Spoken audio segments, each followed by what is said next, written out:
देवेंद्रजी फडणवीस साहेब, एकनाथ शिंदे साहेब आणि आमचे नेते उपमुख्यमंत्री अजितदादा पवार साहेब, आमच्या पक्षाचे अध्यक्ष तटकरे साहेब, प्रफुल्लभाई पटेल साहेब आणि महायुतीचे सगळ्याच प्रमुखांनी, नेते मंडळी आणि माझ्या सर्व ग्रामीण भागातील सर्व सामान्य शेतकऱ्यांच्या आशीर्वादामुळं या राज्याचे कृषी मंत्री म्हणून आपण त्यांनी सर्वांनी सेवा करण्याची संधी दिली। निश्चित प्रकारे या सर्वांचे मी आभार मानतो।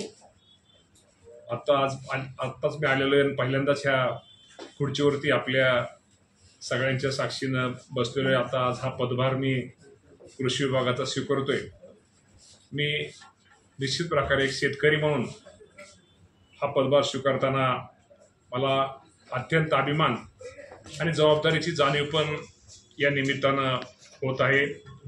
मी एक शेतकरी पुत्र आहे, त्यामुळे शेतकऱ्यांचे प्रश्न, शेतकऱ्यांच्या अडचणी ह्या मला माहीत असल्यामुळे निश्चित प्रकारे भविष्य काळामध्ये या विभागाच्या माध्यमातून माझ्या सर्वसामान्य शेतकरी बांधवांना कशी मदत करता येईल, कसं सहकार्य करता येईल, शेतकऱ्यांच्या बाबतीमध्ये कुठले निर्णय घेणं गरजेचं आहे, कुठले हिताचे याचा मी निश्चित प्रकारे मुख्यमंत्री, दोन्ही उपमुख्यमंत्री आणि सर्वांच्या सहकार्यामुळं प्रयत्न भविष्य काळामध्ये करील ही खात्री ग्वाही मी आपल्या माध्यमातून मी देतो। आणि शेवटी मी जरी राज्याचा कृषी मंत्री असलो, शेवटी मी माझ्या सहकाऱ्यांना, प्रशासनातील अधिकाऱ्यांना आणि प्रसार माध्यमांनी विनंती करतो की आपणही मला या कामी सर्वांनी सहकार्य करावं। शेवटी मौलिक आपण पण खूप दिवस यामध्ये आपल्याला पण खूप माहिती आहे, आमचे अधिकारी, आमचे प्रधान सचिव असतील, सगळीच मंडळी या बाबतीमध्ये आपण सर्वांनी निश्चित तुमच्या अनुभवाचा, मार्गदर्शनाचा फायदा भविष्य काळामध्ये या विभागासाठी कसा होईल यासाठी माझा प्रयत्न राहील। आणि पुन्हा एकदा माझ्या सर्व आपण सगळेजण या निमित्तानं उभं राहायला आमच्या जी काही विधानं केली ती सगळ्यांच्या समोर आहे। मुख्यमंत्र्यांनी काही खास सूचना दिल्या, काही सल्ला दिला किंवा काही मी मुख्यमंत्र्यांची आणि उपमुख्यमंत्री दादांची, एकनाथ शिंदे साहेब मला काल भेटले नाहीत, मी त्यांची पण भेट घेणार आहे। आणि शेवटी हे सर्व ज्येष्ठ नेते, ह्या सर्वांचा खूप कामाचा अनुभव आहे आणि मुख्यमंत्र्यांनी निश्चित प्रकारे त्यांनी काल मला सांगितलं की तुम्ही राज्यामध्ये प्रत्येक ठिकाणी जाऊन शेतकऱ्यांचे प्रश्न, शेतकऱ्यांच्या अडचणी जाणून घेऊन शेतकऱ्यांना कसा न्याय देता येईल ती भूमिका तुम्ही निश्चित प्रकारे घ्या आणि एक राज्याचा प्रमुख म्हणून मी तुम्हाला जे काही सहकार्य लागेल तो देण्याचा प्रयत्न माझा राहील। सर, काही ठिकाणी दुबार पेरणीचंही संकट आहे, तुम्ही आतापर्यंत आढावा असेल की अशी ठिकाणं आहेत आणि काय पावले दरम्यान तुम्ही उचलला? म्हणूनच काय झालं, थोडी आपली जमली झालेली पत्रकार परिषदेची दुपारनंतर माझ्या ह्याच्यानंतर होती, पण आपण अगोदरच आला, कारण का दुपारनंतर आम्ही साहेब एकत्र त्याचा आढावा सगळ्या ह्याचा घेतोय।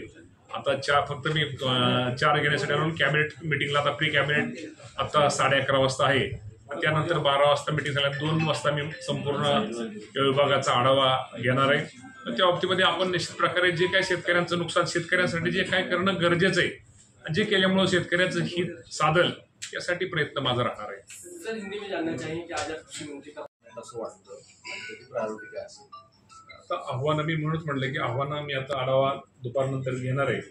आव्हानं तर खूप आहेत। शेवटी शेतकरी जो आपल्या शेतामध्ये जो पीक तो घेतो, ते पिकाला एक उत्तम त्याला जे चांगलं उत्पादन घेतो त्याला एक चांगल्या प्रकारचा बाजारभाव मिळाला पाहिजे।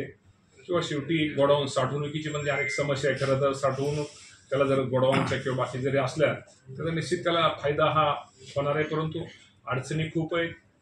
परंतु ज्यावेळी अडचणी असतात त्यातनं कसा मार्ग काढता येईल आणि शेतकऱ्याला कसं पुढं त्या शेतकऱ्याचं जे आपण म्हणतो त्याला कसं चांगल्या शेतीमध्ये त्याला चांगलं उत्पादन घेऊन चांगलं उत्पन्न कसं मिळेल हा प्रयत्न आपला भविष्यामध्ये राहणार आहे। तुम्हाला जे पद्धतीने कृषी मंत्रालय, क्रीडा मंत्रालयातनं मिळालं, तर विद्यमान तत्कालीन कृषी मंत्री होते, त्यांच्यावर फार मोठी टीका झाली आणि त्यानंतरनं हे खातं फार मोठ्या प्रमाणामध्ये वाईट स्तरावर टीका झाल्यामुळे बदनाम पडलं। त्या स्वरूपामध्ये आता तुम्हाला सगळ्यात मोठं पुढचं आव्हान देखील तशा स्वरूपाचं आहे का की आव्हानं तर 100% आहे।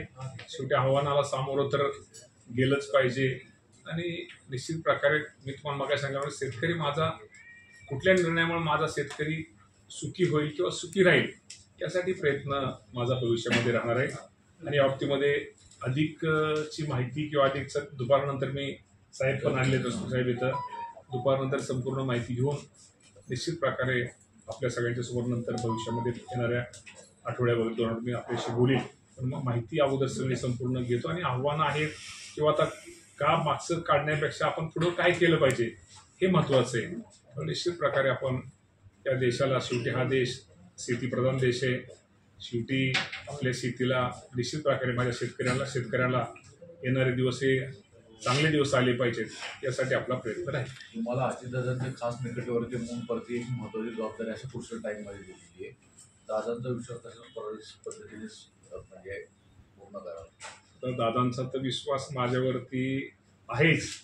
त्यामुळे अजूनही चांगलं कसं काम करता येईल, चांगल्यातलं चांगलं कसं शेतकऱ्याचं हित साधता येईल तो साधण्याचा प्रयत्न माझ्यासारखा कार्यकर्ता करेल. आणि आता असंही करू आता